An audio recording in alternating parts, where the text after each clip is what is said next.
Bienvenue dans le débat sur France 24. Bassirou Diomaye Faye est en France pour sa première visite en dehors du continent africain. Le président sénégalais participe demain au Forum mondial pour la souveraineté et l'innovation vaccinale et il va déjeuner avec Emmanuel Macron. Diomaye Faye est devenu président du Sénégal le 2 avril dernier. Il a succédé à Macky Sall sur un programme de rupture. Il a affiché une volonté de partenariat mutuellement bénéfique à l'international. Son Premier ministre Ousmane Sonko a eu un discours virulent à l'égard de la France pendant la campagne de la présidentielle. Cette visite de Diomaye Faye en France est-elle un test? Que peut-on attendre de sa rencontre avec Emmanuel Macron? La France peut-elle éviter la rupture avec le Sénégal?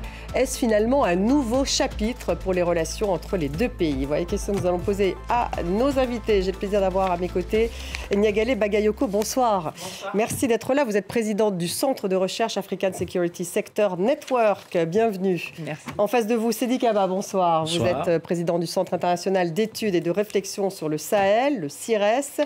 Votre dernier livre, Sédik, Crise interne au Conseil militaire suprême du Niger, et c'est aux éditions de l'Harmattan.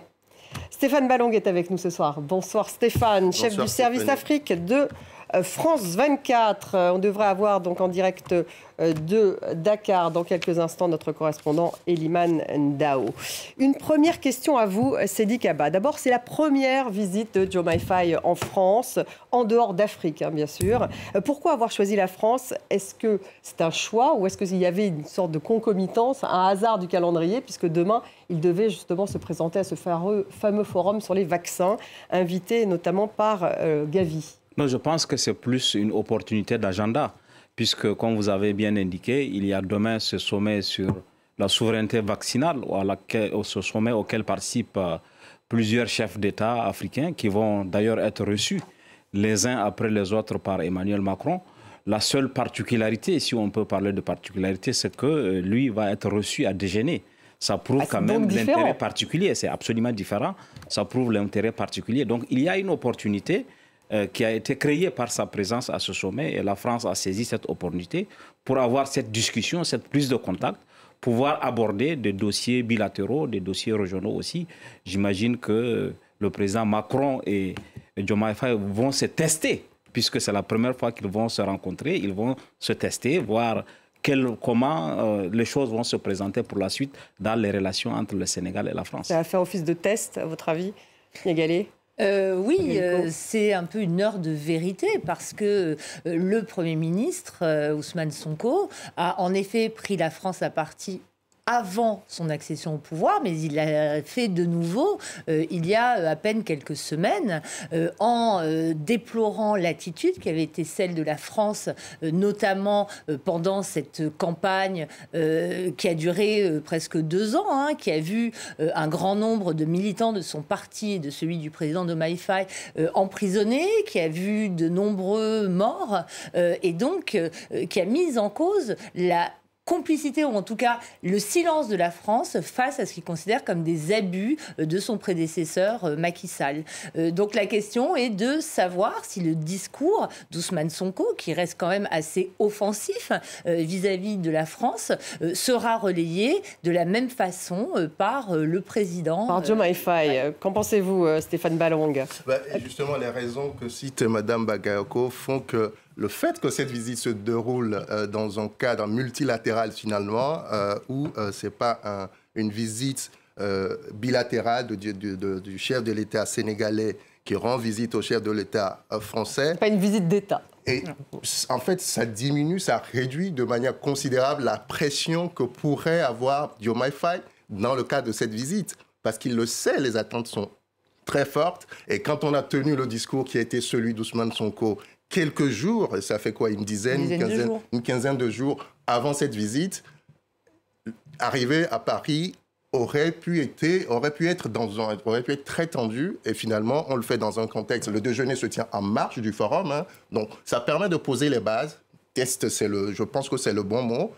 Poser les bases pour des discussions antérieures parce que ces discussions ne seront certainement pas faciles, je pense. Test, c'est le bon mot, vous dites. En tout cas, on va justement voir ce que Ousmane Sonko avait dit au moment où Jean-Luc Mélenchon était à Dakar. C'était le 17 mai dernier. Il a critiqué, c'était d'ailleurs à l'université Cheikh Anta Diop, et on va voir justement que Sonko reprochait d'ailleurs à la France d'avoir ignoré la répression de Macky Sall à l'époque. On va l'écouter. Vous n'avez jamais entendu l'Union européenne dénoncer ce qui se passe au Sénégal.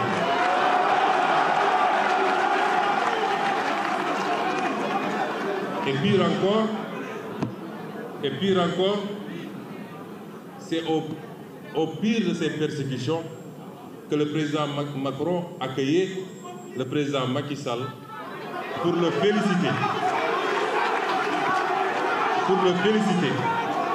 D'avoir fait ce qu'il fallait pour sauver son pays. C'est une incitation à la répression. Sadi Kaba, donc c'est un discours très offensif contre Emmanuel Macron, qui effectivement avait reçu Macky Sall, donc l'adversaire d'Ousmane Sonko pendant la présidentielle. Est-ce que ça déteint aujourd'hui sur l'attitude du président sénégalais? Non, je pense que les éléments de contentieux entre le Sénégal et la France ne manquent pas. Le Sénégal nouveau, le Sénégal du tandem Ousmane Sonko, Bassirou Diomaye Faye ne manque pas, au-delà de ce qu'on vient d'entendre. C'est quoi le Sénégal nouveau? Éléments. Le Sénégal qui s'inscrit, comme vous avez dit, celui de la rupture, celui du souverainisme, celui de la rupture systémique, celui de la volonté d'avoir un nouveau chapitre des relations entre la France et le Sénégal. Si vous regardez aujourd'hui factuellement la structure de l'économie sénégalaise, il est évident qu'il y a un leadership des entreprises françaises qui sont par exemple, dans l'énergie, dans la téléphonie mobile, dans le BTP. Il y a un leadership des entreprises sénégalaises et le pouvoir actuel a fait la promesse, en tout cas, d'aller vers un nouveau partenariat qui serait win-win, gagnant-gagnant entre le Sénégal. Donc, cela est porté par Ousmane Sonko et Bassirou Diomaye Faye.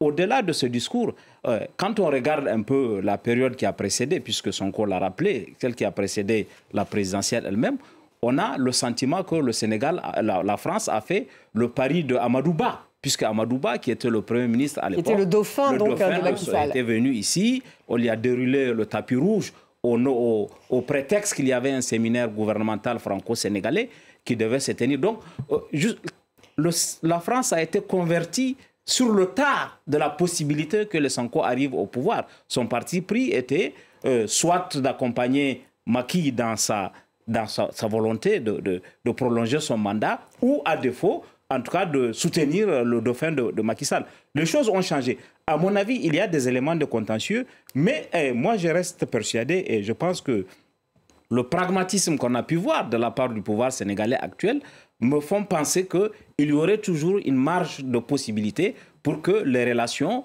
entre la France et le Sénégal continuent, mais sous un autre chapitre. Sous un autre chapitre, vous êtes d'accord, Niagalé Bakayoko? Qu'est-ce qu'il représente finalement?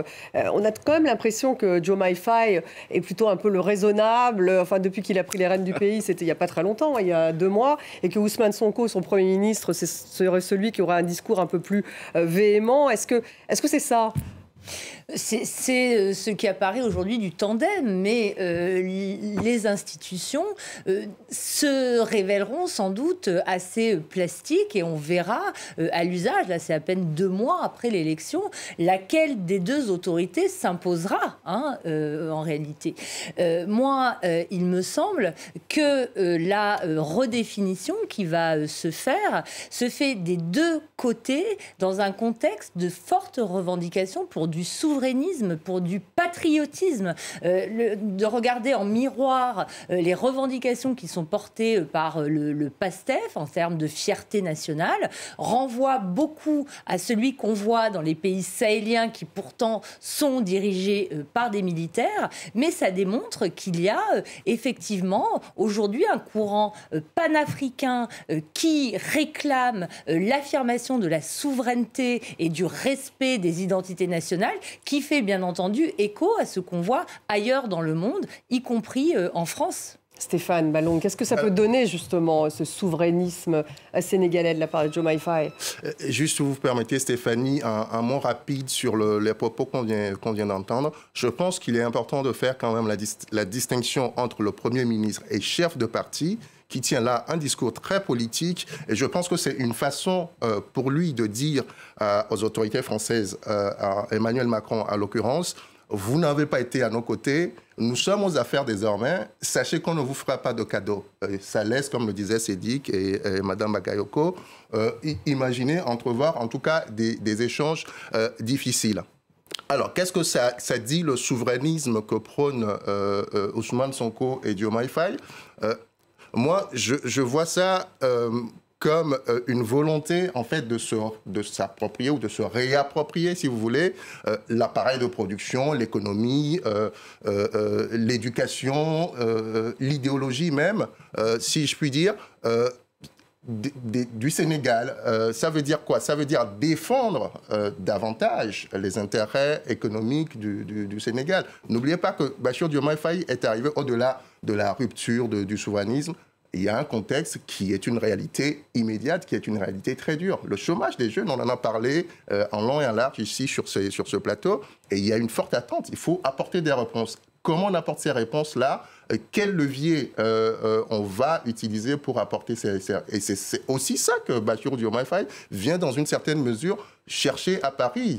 Sédic le disait, les entreprises françaises sont nombreuses au Sénégal, dominent en quelque sorte l'économie. On peut citer la Sonatel qui est détenue par Orange. Je crois, c'est un des principaux employeurs du Sénégal. Comment on renégocie, s'il y a une renégociation, la participation de l'État dans cette entreprise. On peut citer plein d'autres. Le TER qui a été inauguré récemment, c'est des investissements français, c'est exploité par une entreprise française filiale de la SNCF. Donc, il y a tellement de matières qu'il faut discuter. Et je pense que ces discussions, pour que chaque partie en tire le meilleur des bénéfices, il faut que ce soit une discussion, certes, âpre, difficile, mais sereine en même temps. C'est un peu paradoxal. C'est un peu paradoxal, et ça montre peut-être ce binôme. Exactement. Ce binôme, justement, Diomaye Faye et Ousmane Sonko. Est-ce que vous êtes d'accord avec ce que vient de dire Stéphane Balong, Sédic Kaba? Est-ce qu'ils vont y aller entreprise par entreprise, justement, revoir un peu la souveraineté? On va parler aussi de l'aspect militaire, qui est aussi oui, important. Absolument. Je pense qu'ils vont avoir la volonté de rééquilibrer le partenariat économique qui, pour l'instant, est déséquilibré. Pour avoir un ordre de grandeur, le Sénégal doit 150 millions d'euros aux entreprises françaises. Les négociations avaient commencé sous l'ancien régime, elles vont se poursuivre avec le pouvoir actuel. C'est quand même 150 millions d'euros, c'est 100 milliards de francs CFA.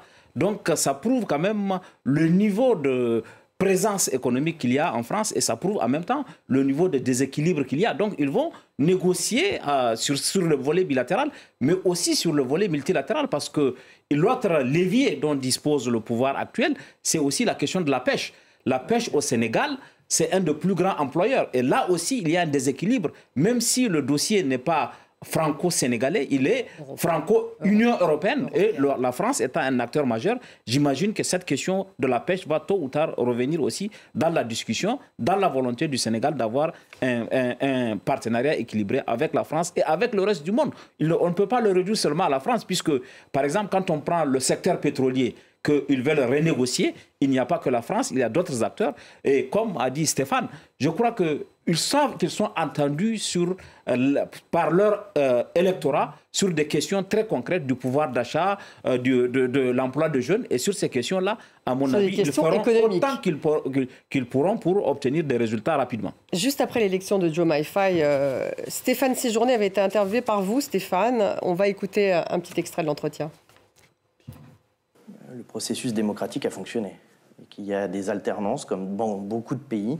Alors on peut aimer plus ou moins les orientations politiques, mais il faut qu'on puisse collectivement se satisfaire que les institutions sénégalaises ont été fortes, que l'alternance est venue par les urnes et que l'élection a été totalement transparente.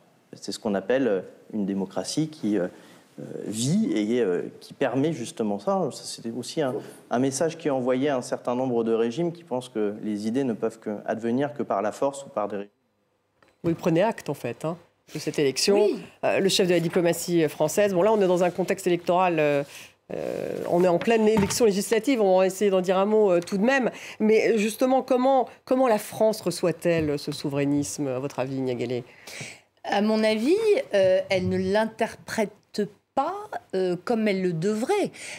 Très souvent, elle y voit la main de l'étranger, elle y voit la main de la Russie, elle y voit la main de puissances internationales concurrentes. Alors qu'à mon avis, c'est un courant extrêmement profond d'opinion qui est en train de réaliser une sorte de séisme dans toute cette partie de l'Afrique de l'Ouest et peut-être à terme aussi en Afrique centrale. Changement d'époque? Mais complètement, je pense qu'on change de paradigme. Alors ça, qu'est-ce que ça veut dire d'un point de vue militaire? Je vous ferai réagir ensuite, Stéphane. Justement, il y a combien de forces françaises au Sénégal? 350, à peu près 350 hommes. Donc, et a priori, la France va se retirer aussi en partie du Sénégal, après l'avoir fait, donc, contrainte et forcée, il faut le dire, du Mali, du Niger, Alors, l'objectif du Burkina. est en effet, à mon avis, de négocier de manière concertée cette sortie, ce départ des forces françaises prépositionnées, qui sont un élément essentiel du dispositif militaire en Afrique. Elles ont été, on l'a peu dit, mais très sollicitées en termes de logistique, de formation, etc., notamment au Sahel. On voit bien qu'aujourd'hui, la France ne peut plus se permettre, en termes d'image, de partir sous les huées ou sous les bravos. Et donc, il faut négocier une sortie discrète parce que le maintien apparaît comme extrêmement difficile, voire impossible. Même s'il s'agit de 350 soldats, ce qui est quand même pas énorme. Mais la difficulté que pourrait rencontrer ensuite le pouvoir sénégalais, c'est qu'il n'y aura plus ce symbole de la présence militaire française à brandir comme un argument de programme, en fait. Une fois que ce sera fait, on n'aura plus cette cible, en fait. Et on sera, comme vous le disiez, vraiment obligé de prendre à bras-le-corps ces questions économiques. Et je pense qu'un enjeu qui sera beaucoup plus compliqué à négocier, c'est celui de la sortie du franc CFA, qui a aussi fait partie. On va y revenir. Juste pour terminer sur le militaire, Stéphane, donc a priori, la France, la présence militaire française, ça sera la Côte d'Ivoire et c'est tout en Afrique de l'Ouest? Ce sera la Côte d'Ivoire, ce sera peut-être le Gabon, mais n'oubliez pas le Tchad. C'est pas tranché, c'est pas réglé. Sur le Sénégal, si vous voulez, je pense que c'est un des sujets sur lesquels finalement on peut arriver très rapidement à un consensus ou à une entente. Parce que, souvenez-vous, Emmanuel Macron lui-même l'a dit, il a même nommé un représentant spécial, j'oublie le titre précis, pour gérer ces affaires-là. Donc, il y a une volonté... Jean-Marie Bockel. Il y a une volonté de la part de la France de revoir sa présence militaire sur le continent, y compris au Sénégal. Il y va prochainement, d'ailleurs, au Sénégal. Exactement. Et il y a une volonté, et c'était une promesse, d'ailleurs, de campagne de Bassirou Diomaye Faye, de rompre ou de finir avec ces symboles qui restent de l'époque coloniale. Donc, je pense qu'il y a la question qui va devoir être tranchée, c'est la question de quel type de coopération on conserve, si tant est qu'on voudrait continuer à avoir une coopération. Je crains que la France soit dans la demi-mesure sur cette question de présence militaire. Ouais. Une des revendications fortes qu'on a pu entendre ici et là, c'est la fin des bases militaires. Or, aujourd'hui, le schéma qui est présenté, c'est celui de diminuer les effectifs. Au Sénégal, ils ne vont pas disparaître.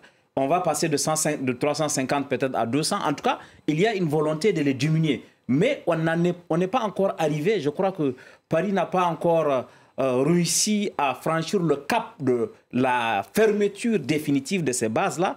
Et à mon avis, ça risque d'être reçu avec un peu de déception, à la fois dans des pays où aujourd'hui la revendication souverainiste est portée, comme le Sénégal. Parce que vous pensez que les Sénégalais souhaiteraient qu'il n'y ait plus un seul soldat français sur leur sol? Parce qu'ils considèrent autant que le franc CFA comme une vestige d'une époque, comme ça, ils considèrent cela comme des vestiges d'une époque coloniale qui est aujourd'hui révolue. Donc ils souhaiteraient les voir partir? Oui, ils souhaiteraient les voir partir, mais ça a été peu remarqué, mais Ousmane Sonko a quand même dit qu'il fallait mettre fin, en effet, à la présence militaire française, mais pas aux accords de défense. Ce qui est une question fondamentale, en réalité. Ces accords de défense, qui sont confidentiels, pour la plupart, sont aussi au cœur de la relation entre la France et le Sénégal. Donc, à mon avis, c'est aussi une question majeure. Mais, d'autre part, se pose aussi la question pour la France de reconvertir sa présence, d'en faire, comme ça avait été annoncé le 27 février l'année dernière par Emmanuel Macron, de transformer le dispositif prépositionné en académie militaire qui servirait à appuyer la formation, le renseignement, le soutien logistique des pays africains à leur demande. C'est le projet qui a été forgé côté français. Est-ce qu'il sera accepté par la nouvelle équipe au pouvoir ? Ce n'est pas certain. Elimane Dao, vous nous avez rejoint, notre correspondant en France 24. Vous êtes en direct de Dakar. Vous prenez cette émission un peu en route, mais justement, votre réaction sur la présence française au Sénégal. On a parlé de ce nouveau chapitre dans les relations entre le Sénégal et la France, donc incarné par ce déjeuner demain entre Emmanuel Macron et Bassirou Diomaye Faye. Est-ce que la prochaine visite de Jean-Marie Bockel, l'émissaire justement d'Emmanuel Macron, pourrait se traduire par une fermeture des bases militaires françaises au Sénégal ? Écoutez, je ne peux pas pour l'instant présager des conclusions de cette visite, mais ce qui est sûr, je pense que Mme Bakayoko en parlait tout à l'heure sur le plateau, Ousmane Sonko a, sur le plan idéologique, parlé de ce sujet lors de la dernière visite de Jean-Luc Mélenchon au Sénégal, lors de la conférence qu'il a animée avec Mélenchon à l'université Cheikh Anta Diop de Dakar, qu'il était inconcevable qu'il y ait des bases militaires au Sénégal. Cela laisse penser que le Sénégal va tout faire pour faire en sorte que cette base n'existe plus, cette base quand même qui occupe une grande partie à Ouakam, un quartier de Dakar, où sont les éléments français du Sénégal. Ousmane Sonko était assez clair là-dessus lors de cette rencontre avec Jean-Luc Mélenchon devant les étudiants de l'université Cheikh Anta Diop de Dakar. Cela laisse entendre que cette question va peut-être être abordée lors de cet tête-à-tête entre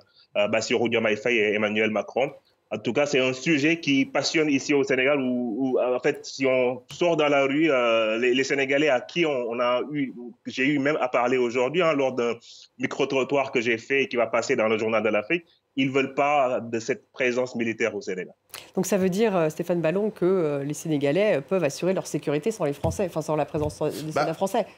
Je me réfère au même propos que Mme Bakayoko et Elimane, ceux de Ousmane Sonko.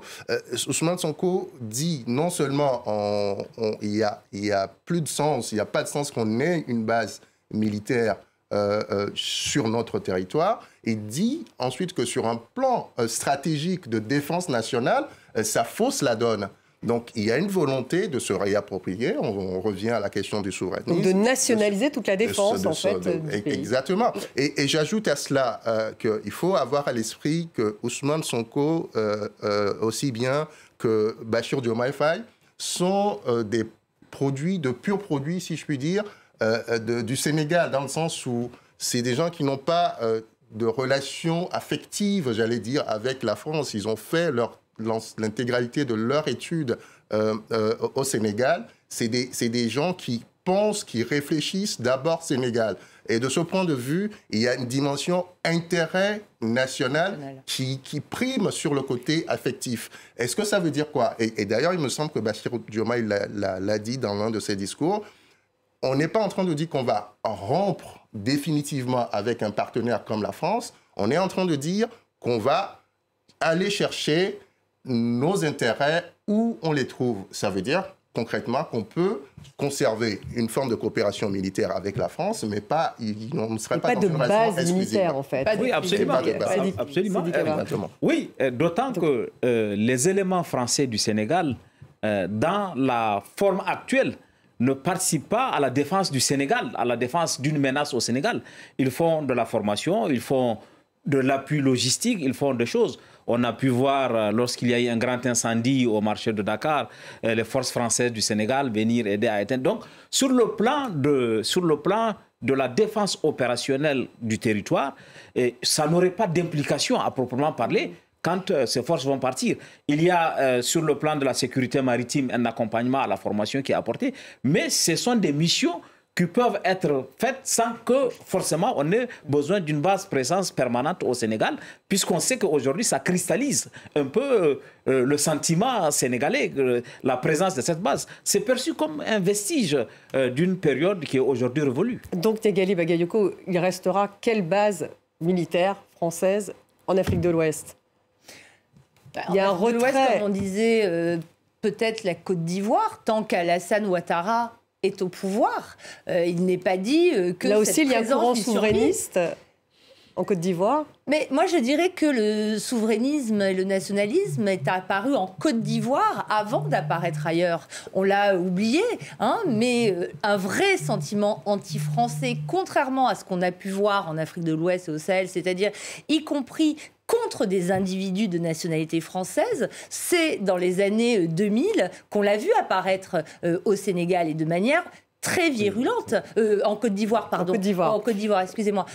Et de manière extrêmement virulente. Donc oui, la Côte d'Ivoire, je pense, est a priori un terreau très favorable pour que se réactive ce rejet de l'ancien partenaire privilégié qu'est la France depuis l'indépendance. Elimane Dao, peut-être un mot justement sur le contexte politique en France, parce que là on parle, ils vont se voir avec Emmanuel Macron, mais bon, il y a des élections dans même pas 3 semaines, avec une possibilité, un risque que Jordan Bardella devienne Premier ministre, un risque peut-être de blocage. Il y a ce front populaire, ce nouveau front populaire. Alors on a vu Ousmane Sonko avec Jean-Luc Mélenchon. Est-ce que ça veut dire que eh bien, le PASTEF soutiendrait le nouveau front populaire en France? Ou est-ce que finalement on ne s'engage pas?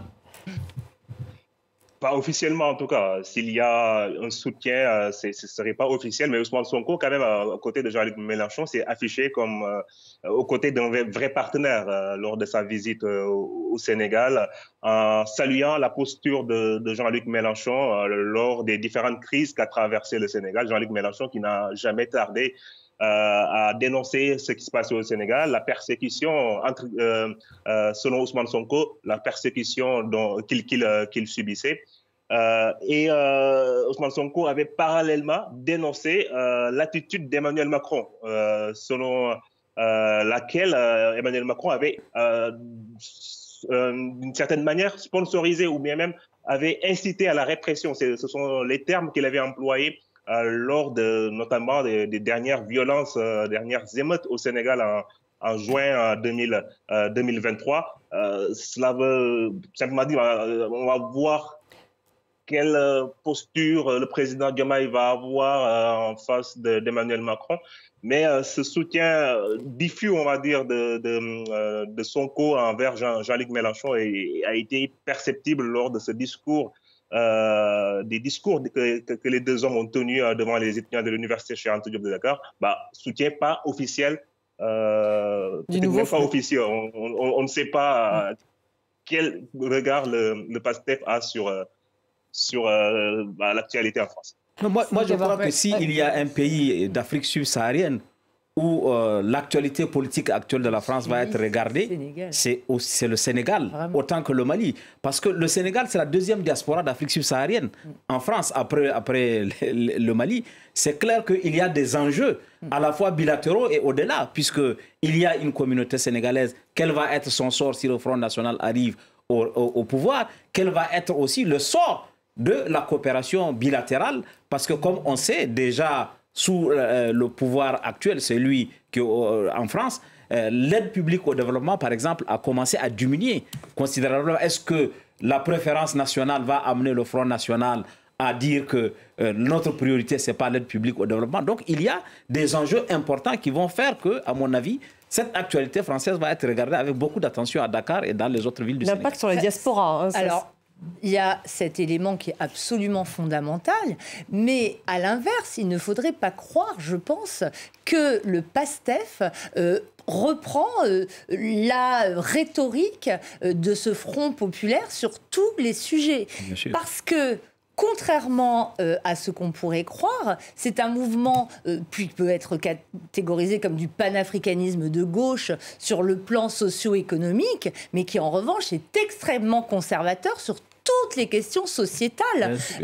Donc, quel que soit le statut de ce Front populaire ou de la gauche, il ne faut absolument pas qu'elle croie que des mouvements comme le PASTEF lui sont acquis. Il y a aussi un discours extrêmement ferme pour dire que les mœurs occidentales sont parfaitement acceptables en France ou dans n'importe quel autre pays de l'espace transatlantique, mais qu'on ne veut pas de leur importation au Sénégal.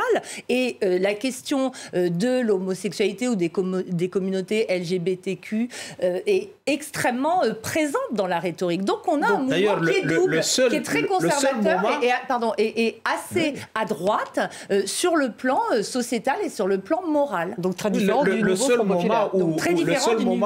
Le seul moment à Dakar où Jean-Luc Mélenchon a été hué, c'était quand il a posé la question du mariage pour tous. Et ça a suscité une sorte de réprobation dans la salle. Absolument. Et pour continuer, je pense que du côté des écologistes aussi, il pourrait y avoir de très gros désaccords sur la façon de gérer justement l'environnement, le changement climatique. On est loin d'être sur les mêmes lignes en Afrique et en Occident. Et la question de la pêche que vous avez très justement mentionnée sera un enjeu absolument majeur qui pourrait déplaire aux écologistes français, par exemple. Stéphane Malong, sur cette question de la campagne législative et de la façon qu'elle a de rejaillir sur ce fameux meeting.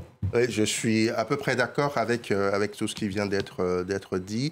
J'ajouterais que si vous voulez, je pense que sur le plan idéologique, et Mme Bagayoko l'a bien souligné, il y a une affinité entre le PASTEF et le mouvement de Jean-Luc Mélenchon, la France insoumise. Mais justement, pas sur tous les points.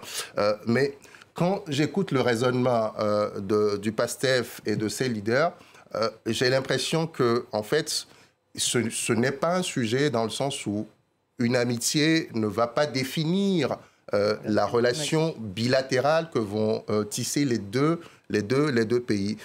Je le dis, je le répète, il y a un contexte national qui est leur priorité. Ils sont arrivés au pouvoir parce qu'ils ont tenu des promesses qui ont fait écho au sein de la population. Et je pense que c'est cette ligne-là qu'ils vont garder et qu'ils ont intérêt à gagner, quelle que soit la force politique qui est au pouvoir en France, qui est un partenaire, je suis d'accord. La diaspora, c'est un élément essentiel qui est rentré dans la démarche des autorités sénégalaises. La diaspora, elle est importante, certes, mais économiquement, surtout, Bassirou Diomaye Faye a été en quelque sorte fait par la diaspora, financé par la diaspora. C'est un élément important. Et ça va définir les relations entre le Sénégal et la France, en tenant compte du parti qui est au pouvoir. Ça ne veut pas dire qu'il n'y aura pas de relation, mais la nature ne sera pas du tout la même. Elle sera plus ou moins difficile en fonction de l'interlocuteur qui est en face. Eliman Gao, on a dit un petit mot, mais on va revenir sur cette histoire du franc CFA et de sa fameuse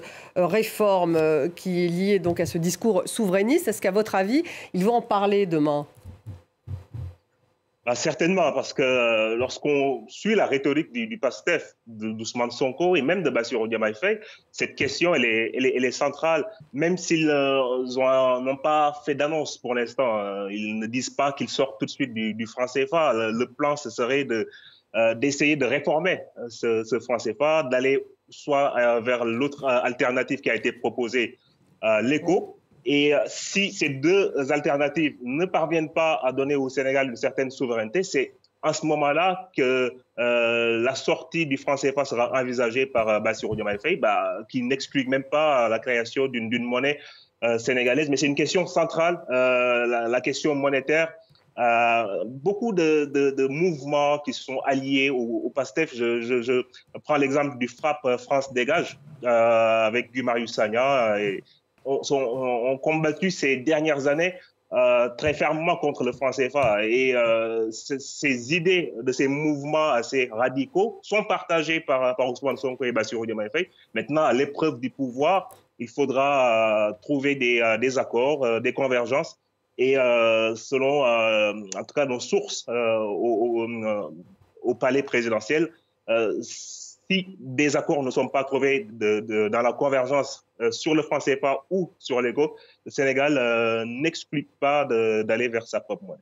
Moi, je pense que sur la question le Sénégal pourra avoir sa propre monnaie.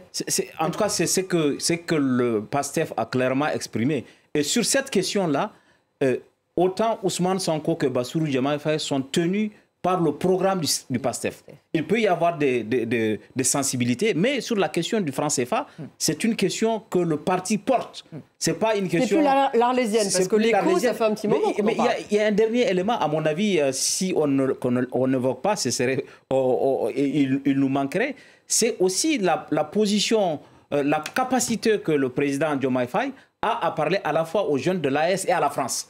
Parce que ça, aujourd'hui, dans la posture actuelle, c'est difficile de trouver quelqu'un qui parle à la fois à la France et aux jeunes sahéliennes. Et on a pu le voir, Ousmane Diomaye Faye s'est rendu au Mali et au Burkina. Il va sans doute se rendre au Niger parce qu'il peut parler à la fois à la CEDEAO, aux jeunes. Et il est dans la posture aussi de parler à la fois à la France et aux jeunes sahéliennes. Donc ça pourrait être intéressant. C'est pas négligeable. Pas négligeable pour Emmanuel Macron. Alors justement, vous avez devancé la séquence, mais effectivement, donc Bassirou Diomaye Faye qui est allé au Burkina et au Mali, deux pays qui ont, on le sait, tourné le dos bien sûr à la France. On va l'écouter. C'était le 30 mai, c'était à Koulouba au Mali. Nous ne devons pas nous résigner et dire qu'on ne peut plus rien faire. Il y a des difficultés, il faut parler aux uns et les autres et les comprendre. Et à partir du niveau de compréhension et des écarts de position, voir ce qu'il est possible de bâtir à partir du socle qui est existant. Je rectifierai toujours pour dire que je ne suis pas médiateur de la CEDEAO, pas du tout. Je ne suis mandaté par aucune instance de la CEDEAO. Je n'ai jamais siégé à aucune réunion de la CEDEAO.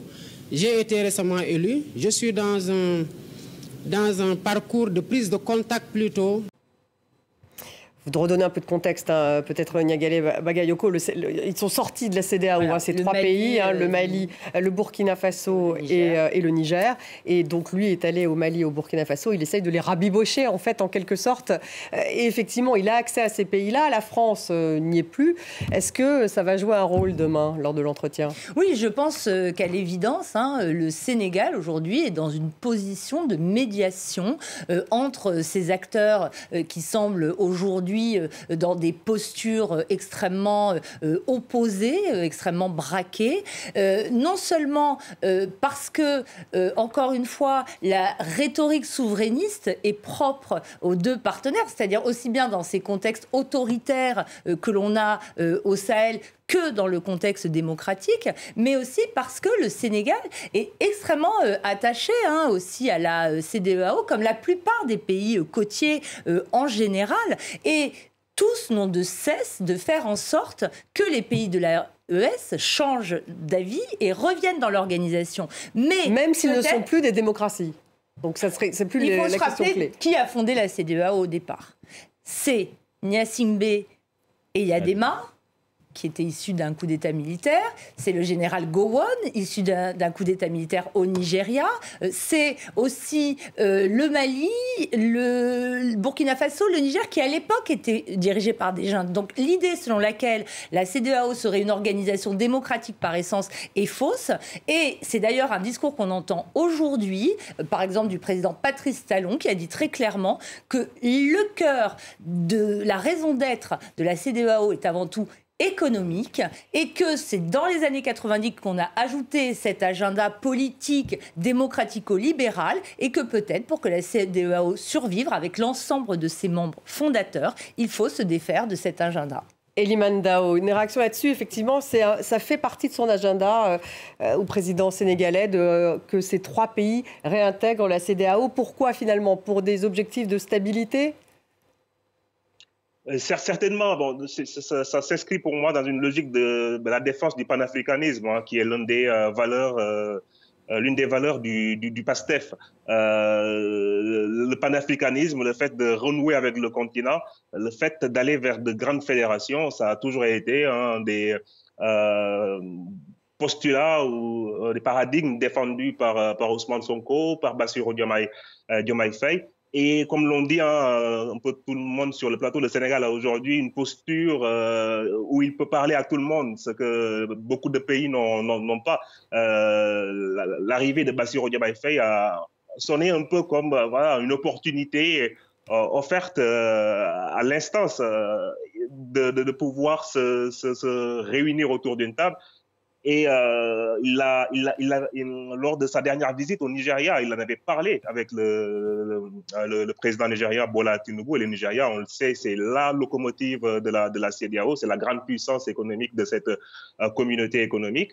Il avait discuté de ce sujet et lors de ses différentes visites au Mali et au Burkina Faso, il a abordé ce sujet avec les deux dirigeants.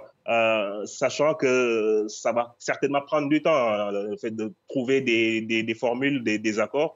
En fait, tout se rejoint sur la quête de la souveraineté. Certainement, si une nouvelle formule est trouvée vers beaucoup plus de souveraineté dans cet organe, peut-être le Mali, le Burkina Faso et le Niger seraient prêts à revenir. Stéphane Ballon, ce sera dans la discussion demain. Ce sera certainement Emmanuel Macron et Bassirou Diomaye Faye. Certainement dans la discussion, j'exagère, mais sans doute dans la discussion, parce que Bassirou Diomaye Faye sera, si je ne dis pas de bêtises, le dernier président, le dernier chef d'État qui aurait parlé à Assimi Goïta et à Ibrahim Traoré qui rencontre Emmanuel Macron. Donc, de ce point de vue, on peut imaginer que, ne serait-ce que par curiosité, que le sujet soit abordé. Si vous permettez, Stéphanie, juste pour revenir un peu sur la CEDEAO, alors, il y a deux mots que disent Eliman qui sont importants. Le panafricanisme, c'est vrai.